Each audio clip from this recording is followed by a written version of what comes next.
গরু দেখেন, ছাগল দেখেন, হরিণ দেখেন, এদের দাঁত কি মানে সুচালো? সুচালো না। এরা কি খাচ্ছে? মানে শাকসবজি খাচ্ছে, ঘাস খাচ্ছে, লতাপাতা খাচ্ছে। তা আমাদের দাঁতের যে গঠন আর ওই তৃণভোজী মানে প্রাণীর যে দাঁতের গঠন সেম।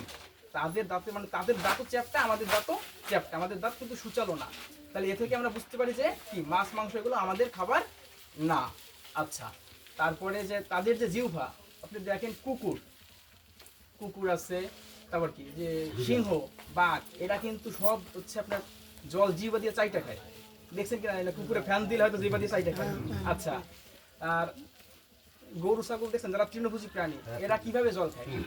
চুইসা খায়। আমাদের মতো চুইসা খায়। আচ্ছা, তাইলে তারা কিন্তু আমাদের মতো জল চুষে খাচ্ছে। তাইলে আমরা তাদের মতো জল আমরা জল কিভাবে খাই? আমরা কি জিহ্বা দিয়ে চাইটা খাই? খাই না, আমরা কিন্তু চুমুক দিয়ে খাই বা চুষে খাই, তাই তো? আচ্ছা, এইটা হচ্ছে বিষয়। তাইলে কি আমাদের সাথে মাংসাশী যে সমস্ত প্রাণী, এদের কোনো বৈশিষ্ট্য মেলে? মিলতেছে না। মিলতেছে কাদের সাথে? যারা তৃণভোজী প্রাণী, যারা হচ্ছে শাক পাতা, হ্যাঁ, এই সমস্ত যারা প্রাণী আছে এদের সাথে মিলতেছে। তাহলে এ থেকেই আমরা বুঝতে পারতেছি, যাদের একটু জ্ঞান আছে বা আমরা যারা বুঝি, তাহলে এ থেকে আমরা বুঝতে পারি যে আসলে মাছ মাংস করা আমাদের জন্য না।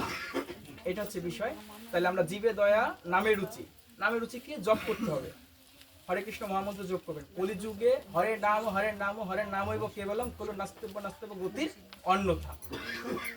তাই কলিযুগে একমাত্র ধর্ম হচ্ছে নাম সংকীর্তন করা। আমাদেরকে নাম সংকীর্তন করতে হবে। মহাপ্রভু শ্রী চৈতন্য কি বলে গেছেন, মানে নিত্যানন্দ প্রভু আর মহাপ্রভু শ্রী চৈতন্য কি করছেন, জীবের দ্বারে দ্বারে গিয়ে নাম ভিক্ষা করছেন যে আপনারা হরে কৃষ্ণ মহামন্ত্র জপ করেন।